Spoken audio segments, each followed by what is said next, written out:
Hello and welcome back to another EG session that would have taken place at MIPIM. So near yet so far. I'm Damien Wild and this is our third session of the day and of 8 of the week. And thank you to the many hundreds of you who tuned in this morning. I'm sure that our next session will be every bit as good as those.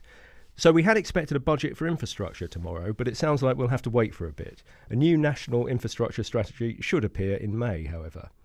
That detailed 30-year plan was to be published alongside the budget and is seen as crucial to the government's plan to level up regional disparities. Other shorter-term issues have got in the way, of course. But that delay could be a good thing. It could see the Chancellor incorporate sustainability into the strategy and sign off on a £100 billion investment over this Parliament in transport, in local growth and in digital infrastructure too. Do that and it will have been worth waiting for and signal that the government is intent on building a Britain fit for the future. To discuss all this and more, we have an outstanding panel in the studio and on the line as well. And I'm pleased to say that it's still no warmer in Cannes than it is here in London. Long may that continue. With me is Pete Gladwell, Head of Public Sector Partnerships at Legal and General Investment Management, John Gravett, Head of Real Estate Investment Management at Cluttons, James Thornton, CEO of Mayfair Capital, and on the line, Louise Ellison, Head of Sustainability at Hammerson. And Pete, I'll start with you. In the early days of this government, the early months of this government, I should say, do you think there is evidence that it gets the link between infrastructure, growth and prosperity? Yeah, I absolutely think so. I mean, Boris is renowned, isn't he, for being a big infrastructure fan, going back to his days as Mayor of London. And I don't think we see any change in the tone really coming out of government. So for me, the question is, how do they implement that? They recognise the link. How do they then make it happen? And how do they build a kind of coalition of the willing to help them make it happen? This isn't something that the government's going to do on its own balance sheet alone. It's not even something that combined authority mayors can do on their own. It's not even something that local authorities can do on their own. It has to be a coalition of those of us who steward the capital in the nation and the public sector coming together to help make this a reality. So I think the vision's there, the implementation is the next big challenge. And is there enough of a coalition of the willing? I think that's coming together, isn't it? But it's how fast it comes together is a question. And then there's some fundamental shifts. If we're looking at what needs to change, there are some. It's fundamental shifts that are going to have to occur. The Green Book has been flagged. That needs to be addressed again. And then I think actually there's some structural shifts in terms of how we as a nation fund our infrastructure. And whether that's new Northern rail lines or the NHS. Certainly domestic investors like LNG want to step up, want to have more of a role, want to fulfill our social role in terms of investing in more of this. But at the moment, there's a need to kind of co-create the structures through which it's funded and then actually implemented. So so the coalition is coming together, but I'm not underestimating the scale of the challenge because some of these things are actually quite structural and are going to take some time to properly address, I think. Okay, thank you. We'll come back to priorities in a moment, but I'd just like to test the view of the panel about whether this government does get the link and whether we're right to be optimistic. John? I think they do understand it. The usual complexity is a bit like you were saying. There is the complexity about which to go about it. So they get it, but using Boris's famous words, unleashing Britain's potential, to do that is going to be quite complicated. And they really need to, we talk about the coalition is just there, which is great, but they've got to take the ownership and leadership, I think, in that. So trying to find some more of the benefits by which they can push out on business rates mitigation in the short term to enable more capex, etc. All those sort of initiatives they probably need to lead on first to help that the collaboration amongst the industry wider afield. So it will build over time, you think? We shouldn't expect for all the answers by the summer? I wish there would be the answers by the summer, but there won't be. But I do hope they show the leadership and direction and stewardship they need to give to make sure the industry comes together to deliver it. Okay, thank you. And James, are you optimistic? Yes, I am. I think the political will to spend is very strong. I think the borrowing votes from people in the north has been a very telling quote, and the approval of HS2 and all the other things that are coming through. I think they will happen. It's amazing how quickly the political ground has shifted on that, isn't it? Yes, it is. It is, and it's very much favouring the Midlands and the north. I mean, I think you could make the case for Crossrail 2 very easily, but politically probably not, because it would be seen as favouring the south of England. The problem is that the infrastructure spend, and let's face it, I mean, the 10-year gilt today is sitting at 0.3. okay, that's coronavirus inspired. It's a very good time to be borrowing to spend, and that should come through in economic growth, but it won't come through quickly, and that'll be Boris's dilemma politically. Will it come through in his parliament or the next one? Okay, we'll come back to speed and perhaps impact of delivery. Louise, how about your view? Do you see that clarity in the government's mind that investing in infrastructure is the right thing to do, and do you see a willingness to invest in the right sort of infrastructure? I think that there's a willingness to invest. I think there's a keenness to spend. I think that a couple of things that have been mentioned are critical. One is time, because these kinds of investments are going to take time, and I'm not sure that the current leadership is particularly patient. And complexity. I think there's a potentially a lack of reality about actually how complex these things are to pull together, and to bring together to actually make them happen in a way that really delivers long-term benefit rather than short-term headlines. That would be my caution in the middle of all this optimism. Okay, and on complexity, how do we deal with that? How do we help them work their way through that? Louise, sorry. Oh, sorry, you want me to solve the problem as well as talk about the question? Pose the question and solve the problem. I think dealing with the complexity, you need to be talking to the market and all of the other guys that you've got in the room there, about how and who needs to be in the room, and what structures need to be put in place to kind of bring the finance forward and bring the different parties forward. One of the things that I think has also been alluded to is the fact that you need this to be very much regional. You need it can't just be based around one area. These things need to really link the connectivity across different areas, in order to actually kind of create something that's going to be beneficial in the long term. And to do that, you require all sorts of different parties coming to the table, and you will require kind of long-term funding and lots of very different kind of structures to put that together. But yeah, I mean, the other guys around the table will have much more expertise on that than me. Don't worry, I'm going to put that to them as well. And in the spirit of posing the question and demanding the solution, I'll do that for you as well, Pete. You said that there needed to be a structural shift in funding, which is a tacit acknowledgement that this is quite complex. Yeah. How is that solved? For me, I actually see, in some ways, what we're trying to do here is rip out the complexity that we put in pre-credit crunch. We're looking to move away from the heavily securitized structures that we as a country came to rely on, things like, very complex PFIs, et cetera, to move to a more organic model where those of us who steward the nation's capital, and I don't mean just LNG, there are many other sources of capital available, actually organically invest into the social need for investment locally. And that's often, I think Louise is absolutely right, represented by someone like a combined authority mayor or a local authority. So for me, it's trying to strip away the hugely complex, traded credit models and the securitization models that were the investment banks were big proponents of in pre-credit crunch, to say, look, how do we work as a team? Let's say East Birmingham needs a new tram.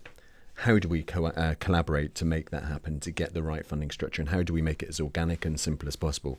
Actually, where I think there's probably a bit of complexity we need to address is around the different government departments that are involved in that, and particularly Treasury, and helping them to become part of the solution rather than a gatekeeper. So if it was me, I would actually be putting someone from the Treasury in Andy Street's team and saying, look, we're not going to be coming and giving you proposals anymore. You're going to co-create the proposals with us, and it's your job to go back to your colleagues and make sure they tick the boxes around state aid and balance sheet treatment, et cetera, et cetera. So that's the kind of structural changes I'm talking about that I think need to change. And actually, it's trying to cut through some of the complexity within government to get a more organic model that says what's the need for investment locally, and then how do we deliver on it quickly, and hopefully cut through some of the many layers of bureaucracy that can otherwise get in the way. So if it is a case of... Right, I think that's a really interesting point, actually, because getting the right people to be doing the right, getting the specialist knowledge to be coming up with different answers and solving the different problems, and getting a real kind of collaboration between different departments and different people, I think is going to be critical to it. Okay, thank you. And Pete, if it is a case of Back to the Future, is the reason why it hasn't happened before the simplification of the private sector model because the politics wasn't aligned? Has devolution enabled this? So I think devolution's definitely a benefit, and the general perception and the recognition that Whitehall needs to let people go and actually give them some more local agency to actually have an impact. If we without washing all of the financial sector's dirty laundry, I think there's also a sense that those of us who steward the nation's capital have too often sat in ivory towers not far from here, waited for investment banks to bring us bits of paper to fund these things without getting out there and meeting Andy Street or James Palmer directly and saying, look, what's your need locally and how do we co-create the structure with you? So we've, if you wind the clock back 5 years, it was too easy to just sit in an office a mile away from here and wait for investment banks to give you deals and decide whether you like the look of them or not, and never dirty your feet by going as far as Bolton or somewhere like that, where both my parents grew up. So actually, I think it's partly been a reaction, a recognition from those of us in the financial sector that if you're stewarding that much money from around Bolton and Bristol, we need to be getting out there and seeing what the need for investment is locally. Okay, your shoes look reassuringly dirty under the table. John? I'll just follow up on that and say, as well as that, the solution's got to be about the education piece. And the whole supply chain. It comes after the capital, then everyone makes the great ideas, what we're going to do, how we're going to spend it, but then how you actually going to enable that and actually use that capital wisely and do it at pace. And often it's a little bit of an afterthought. Money comes in, start project, and actually you've forgotten actually how you're going to build, construct, acquisition, planning, design, implementation, then management thereafter. And these things come in after the wigs around the city have gone, yes, here's the cash. So part of the solution is making sure we bring the whole life cycle and that supply chain, and those leaders in that to the forefront now at this early stage and form part of this process with government as well. And there's a willingness there, is there? I think there absolutely is. It's just how we enable that, because it's things that people have spoken about historically but been quite poor actually delivering on. So that would be, I think, quite a cultural change to actually include that throughout the process. Okay, thank you. And James, I'm asking everyone to solve the problem that they posed, and you posed the issue of speed of delivery, and will the political currency and the political benefits follow on infrastructure when it takes so long to be delivered? Does that mean that the government is more likely to invest in the wrong projects because they deliver short-term returns? Not necessarily. I'm not close enough to government and the public sector as my three fellow contributors are today, to be honest. But I just see a real political will. Boris, I think, wants to make a difference. And a lot of money was spent on HS2 before it was approved, and that wasn't this Conservative government, but I think the need is seen. Okay, and Louise, you raised that issue of it requiring patience as well. Do you think that's a risk? The wrong project might get backed because it will deliver returns in less than 5 years. I think that's always a risk. I mean, it's just part of the political risk that you get with any of these kinds of decision making. It's very difficult, I think, for politicians, and particularly in the current environment, to be making decisions to invest huge amounts of money that aren't going to give them a return within a political cycle. The tendency will always be not to do that. So it adds a different dimension into the decision making, which isn't necessarily ideal. So trying to kind of steer away from that and really make very transparent the real long-term benefits that come from the right decisions being made, and things in kind of different locations. I think potentially the narrative that's very alive at the moment, and as everybody has alluded to, about this levelling up and about channeling funds and investment into the regions, may be very helpful from that point of view, because it's going to be difficult to ignore them. So that may sort of bring a different perspective into the decision making that's being the decisions that are being made.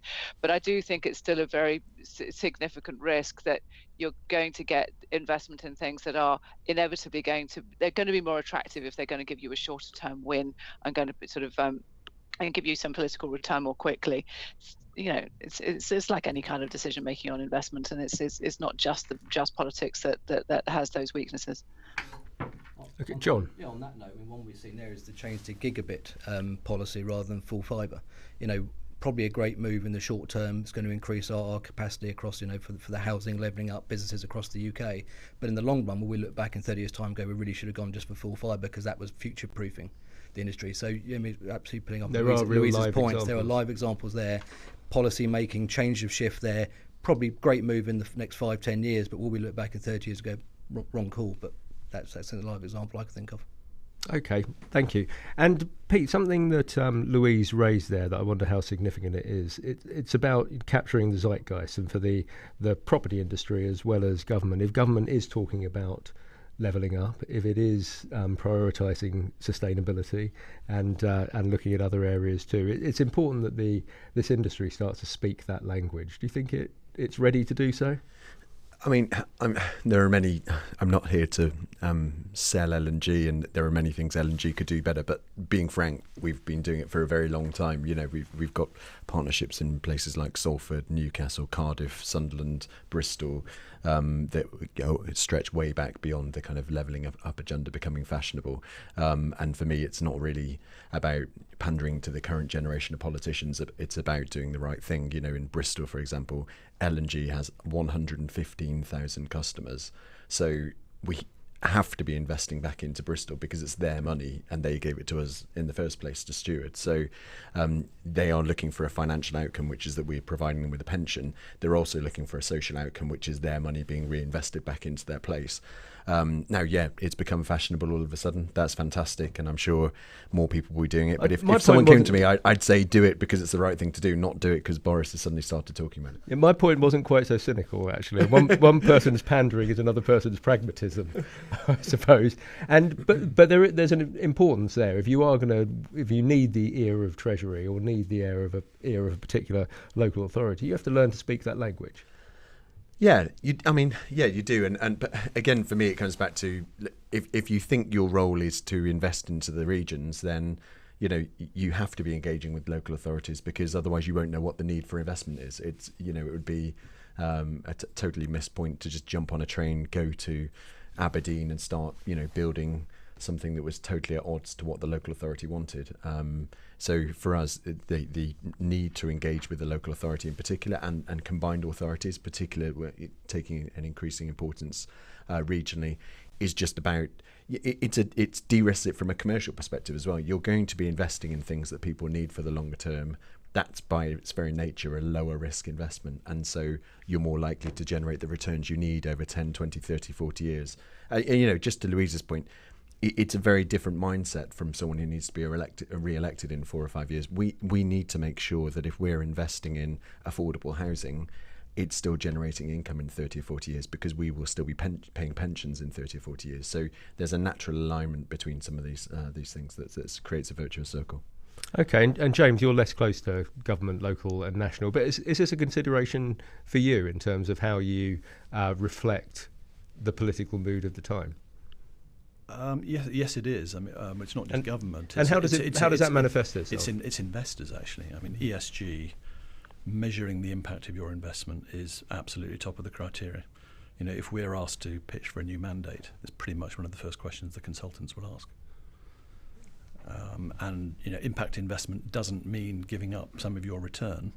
It means looking at the impact that your investment has made on the local community and all those other things. And this is, it's very important. And how recently has that change manifested? I think the last 12 months, it's gone pretty much to the top of the list, actually.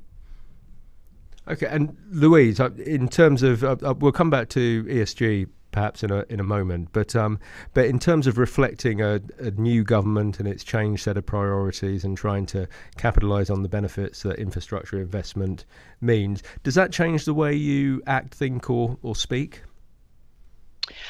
I don't think it really changes, though. It doesn't change what we do. And obviously Hammerson's a business with investments all over the country, and so for us, seeing those kinds of or seeing a mindset that wants to invest in the regions, or that is more minded to invest in the regions, is very beneficial and really helpful. It's what's been required for some time, one could argue. So it wouldn't create a change in the way we're thinking, but it certainly, and I think it's probably because that's the way the whole of the economy is moving, is kind of in line with the sort of plans that businesses like Hammerson are making at the moment. And that is a response to a local demand that's, perhaps Whitehall has caught up with, you think? Yeah, I think so. And I mean, I think your point about devolution and changes in local government and the requirements from local government, that real kind of underfunding of local government, I suppose, that's happened, the cutting back that's happened in local government that's over the last few years. I mean, businesses like ours with those regional kinds of investments, we've really seen it. There's tens of thousands of people employed across the assets that we own. So by the retailers and things that are operating there, they're very real elements of local infrastructure in their own right. So we see very much at first hand what's going on, whether that's in kind of increased homelessness and all of the sort of social ills that we see across the city centres, that we are trying to kind of trying to support local organisations in trying to deal with and trying to make a difference to, right the way through to all of the people who are kind of just employed in the centres that we have. These are really important things that are happening. So we're very, very connected with all of those local issues, and we're very pleased that to see that there is more of an agenda for investing in some of those regions, and long may it continue. But as I say, I think you need to have something that's quite coordinated. You need to have local authorities that are talking to each other, and as Pete said earlier, talking to Treasury and having a really constructive, positive relationship about how these things can be funded into the longer term. And that point about the wanting to level up the regions, it's not about businesses suddenly wanting to do something off the back of that, but it's much more about it being more difficult for the politics to ignore the regions at the moment than it potentially has been in the past. Okay, thank you. And John, there's always a danger with these sorts of, I nearly said events, podcasts. We're here in the studio rather than in Cannes. But there's always a danger that you have a coalition of the willing in the room or on the line and, putting impact investing front and centre of what they do. But is it as widespread as it needs to be? Domestically or internationally? I think domestically, I think we are, that the leveraging needs to happen more. I think we've always been focusing on those main arteries throughout the UK. Yes, that's been happening, but we're talking going far wider to the much smaller communities. So I'm doing an awful lot with the towns and small cities with City Fibre and the other operators rolling out 5G and fixed line. And it is new for those industries, and those local authorities are really engaging, which is great. But the private sector needs to really put in those task force to actually work and operate with the local authorities, and the central government need to continue that cooperation as well. So we are meeting a lot with central government, but actions need to be taken out and actually implemented. And we know government themselves are doing a lot of change within their property unit, and they can be great supporters in that through things like the GPA, etc., trying to focus and deliver and help support this sector as well, and what needs to happen from an infrastructure perspective. Okay, thank you. Let's get into sustainability a little bit more specifically. And Louise, I'll start with you. I asked at the beginning about whether that understanding that is there within government, the link between infrastructure investment, growth and prosperity nationally. Do you think equally it's as well understood that sustainability needs to underpin all of those decisions? I think it's patchy. Sometimes, and in some areas it is, but I think in other areas it isn't. And I think the kind of long-term nature of some of the challenges we face with climate change and sustainability mean that you've got issues that are perhaps more difficult to address now. And I think there are the obvious things around kind of infrastructure and travel and connectivity that I think, and just things like power, that the case for that relationship between resolving issues around climate change and sustainability through investment in infrastructure, and the two combined giving you much better long-term returns if you are dealing with sustainability and you are having a positive impact, as James talked about, are fairly straightforward. There are other areas that I think are less obvious, and if you start thinking about some of the digital infrastructure and the connections between digital infrastructure, and as it was being talked about earlier, that kind of decision not to invest in fibre and to go in a slightly different direction with that, and whether or not the long-term impacts of that, just in terms of of carbon emissions and how we communicate with each other across different regions, is less obvious. But I think it's really quite critical. And then the upskilling side of it, there's a huge potential for investment in skills and skills and training for all sorts of different sectors, whether that be, as I say, power, whether that be engineering, all of these kind of different areas, which will potentially provide huge benefit, real long-term kind of benefits for the country as a whole. We should be able to be kind of exporting all sorts of expertise around sustainability, power, climate change, engineering, and really investing in that. I don't think it's necessarily fully understood what the benefits of that could be. But there is the opportunity there, by the sound of it, for the UK to cast itself as a global leader. I would say so. I mean, we've come a huge way. We've really supported, through supporting the energy grid, we've really supported quite a lot of engineering over the last kind of 10 to 15 years.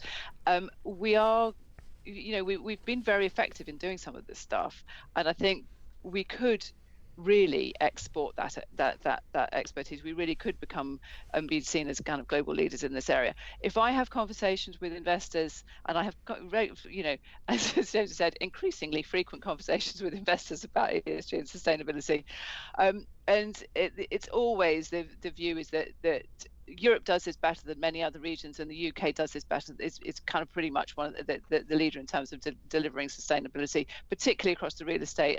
Kind of slightly one-trick pony in terms of real estate, but particularly in terms of our sector, we do it a lot better than many other jurisdictions. So that is a real kind of benefit that we have as both as a sector, but also as an economy, and I think it's something that we need to invest more in. And James, do you get that positive reaction that it's merely trying to prove your credentials rather than trying to make the case that the UK does lead on this? Yes, we're not asked the question whether we're leading the UK, but the measurability, how we are investing, is very much under scrutiny from a sustainability viewpoint. And so of all the ESG considerations that might apply, is it sustainability that is number one in the minds of those who are appointing you? It probably is, but the others are very important as well, actually. Okay, Pete, just thinking about the question I started off with, Louise, about whether the government really sees sustainability as being a priority when it's looking at infrastructure investment. There is some early evidence of that. If I think about a recent announcement for the east of England, where the rail line was prioritised over the road, or minded to prioritise, perhaps that could yet change. Do you see lots of evidence of that, or is that an isolated example? I think we see a lot of evidence. And I mean, the Government Property Agency, who've been alluded to earlier, have already been taking quite a strong stance, and you'll know we do a lot of funding for them, and they're already starting to lift the criteria of what they're looking for as an occupier. The Cabinet Office are also working very hard on this at the moment. It's very much of the time, but I think that's a really exciting challenge for us as an industry. It's a chance for us to demonstrate our skills. It's already been mentioned, a lot of the public sector at the moment and local authorities have been quite stripped back, so they don't have the resource to really take a lead in this. The intention is absolutely there, and I'm taking nothing away from the intention or the skill. It's literally a question of resource. So being able to invest in people, in some of the key startups that are likely to drive this revolution in the UK, and then us as an industry providing those with sufficient capital and opportunity to really have a proper impact around the country, not just in London but in around the country, properly, is a really exciting challenge for us as an industry, because we have all the skills really within what we're doing already. We already have people who specialise in sustainability. We are aware of lots of people who can have electric charging, solar, ground source heat pumps, etc., etc. So these tools are at our hand. They are a big investment opportunity, and they're also a chance to have a major impact going forward. And I do think the government really want us to be leaders in this space, and that sets an exciting tone where if you as someone, as a corporate, is coming to them saying we want to take a lead in this, that stance would be welcomed. John, picking up on that, what's interesting though is bringing those silos which have been working independently in the past together. So looking at the future, electric vehicles will be very is actually paramount for 2030. Changing from diesel, petrol, going to electric fully. EV charging points, 210,000 charging points they're saying is required. They're talking about the new contactless inductive charging up along the roads, how you then overlay that with digital connectivity, because then have autonomous vehicles. So you're bringing quite a few sectors together in this, which is one of the first times you're bringing these massive industries to work on one scheme. So it's massively exciting, and there's great opportunity for UK PLC, but there's an awful lot to get under the skin of in the next 4, 5, 6 years of how we can actually deliver these projects on the ground, which then could be taken overseas internationally. And we can move away from saying, well, where's the money coming from? Because the money is there. There are huge amounts of capital ready to invest in this. And actually, you can see the revenue streams as well. People will pay to have their cars charged. People will see the benefits in terms of fuel savings, moving to solar panels. So that's, for me, why it makes such sense, because it's not one of these things where there's a huge bill and there's no sign of any revenue. The economics work, and it's the right thing to do, and really exciting challenge. It's a matter of joining up the dots and setting some leadership to make it happen. so if the money's there and the fiscal rules are waiting to be rewritten, the skills are broadly there. I think you've all successfully addressed the complexity and the time frame earlier. What is going to hold us back? What is the risk here, James? Do you see risks that might halt this progress? I think it's government's ability to deploy, actually. I mean, I think investing in infrastructure and public transport is what needs to happen, and these projects are on a national scale. You can't hand over HS2 to a third party. The government has to organise that. And It was supposedly considered, wasn't it, but rejected. yes, indeed. Heath, what are we going to do about the airport capacity? That's still absolutely undecided. Yes, the environmental lobby is now heavily involved in that, but we need more sustainable air travel, and we need more capacity, and we've got to solve those two things at the same time. So, Louise, James raises a tension there, doesn't he, that was shown in the recent Heathrow decision, that they're investing in infrastructure is fine at a headline level, but it may stand that sustainability considerations may stop us investing in some of that infrastructure, no matter how necessary it seems. Yeah, and I think we have to be realistic. I mean, I suppose there are a couple of things that I think could that there are risks to this, and one of them we've talked about a bit, which is a political risk that's part of it. The other, there's an element also of kind of behavioural change that's required, which kind of goes into this issue around our airline capacity and airport capacity and things.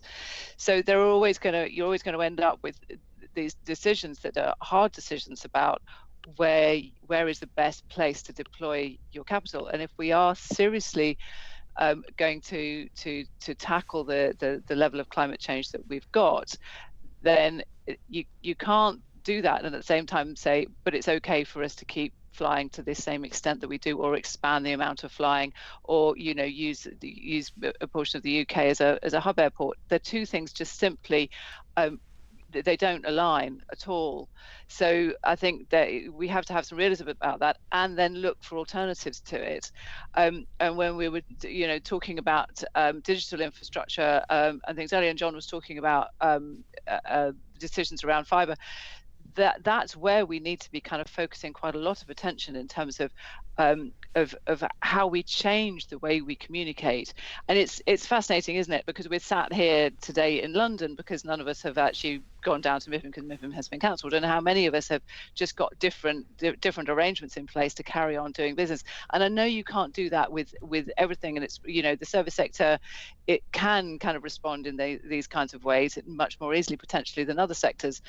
But it is a really important part of the way we need to change our thinking. And And I think there will be decisions that we make that mean that we have to kind of change some of the things that we do. And it's not like we're never going to be able to fly. It's not like we're never going to be able to eat meat. But there is going to have to be some changes. And I think those decisions are going to be quite hard, but they're going to have to be made.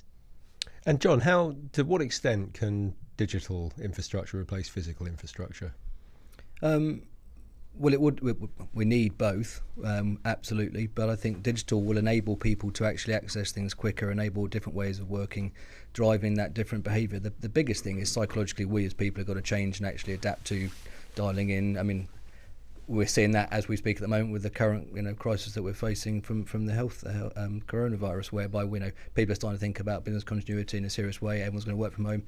In a way, are we going to find out the broadband strength across the UK in the next 8 to 12 weeks? We probably are going to find out how resilient it is and how good or bad copper is. So I think through this, you're going to find out that digital infrastructure is absolutely required by the way we need to change the way we do things and operate, and the way I think society is changing, and younger generations are driving that change. So I think when we get the new wave of people entering the industry in the next 10, 15 years, that will support the change of mindset that we're currently going through. Okay, thank you. We're up against the clock as ever, and Pete, I was wondering, listening to all of this wisdom around the table today, it strikes me that this could be the saving of real estate, couldn't it? Which hasn't always enjoyed the best of reputations, but there are real parallels between the government's agenda, the diagnosis of the national problem, if you like, and the areas in which real estate is skilled. Do you see that alignment? Absolutely. I think it's about rediscovering what we exist for as an industry, and so much of this is actually saying, well, what's the local need for real estate? What are the local ambitions of a place? What are its needs? Is it affordable housing? Is it a new hospital? Is it a new tram? Is it a new factory to create something that is a local skill? And actually, then we as an industry can provide what's required in that local situation. And yeah, it's really exciting. I think as we rediscover that, and as local areas are given more agency to actually control their own destiny, then we've got a really exciting opportunity to respond and do so in a very environmentally friendly way that again sets new standards there. Because whatever we do in the West Midlands, for example, they are going to demand a new standard in terms of sustainability. So I genuinely think it's a very exciting time for us at the moment. Okay, and lastly and quickly, whether it's the Chancellor tomorrow at the dispatch box delivering the budget, or whether it's the expected infrastructure statement in May, what would you like to see the government prioritise here? Louise, can I start with you, please?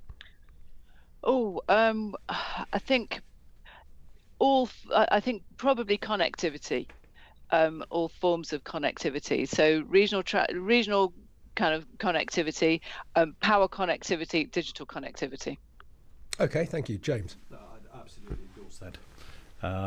If you look at, there are certain locations in the UK which are already in the regions, the impact of digitalisation, look at Bristol, where the medical centre in Leeds, tech centre in Bristol, the media centre in Manchester, they're all there because they've got the physical infrastructure to be there and to feed off one another, and as investors, that's what we're interested in, because it's creating demand, and if we can provide the buildings that they will take, we will get rental growth and deliver the returns that our investors are looking for. Thank you. John, what's your priority? I'll probably see three areas. One is the electronic communication code. We need clarification on that because it's been a blocker more than an enabler over the last 2 years. Legislation for new builds. We're still not building new flats and houses and developments with broadband, so that just needs to be legislated and developed and gone on with. And lastly, business rates relief on full fibre rollout. It's got a 5-year sort of lifespan until 2022, and then goes back to being rated. I think we need to expand that for another 10 years to give that time for the rollout investment.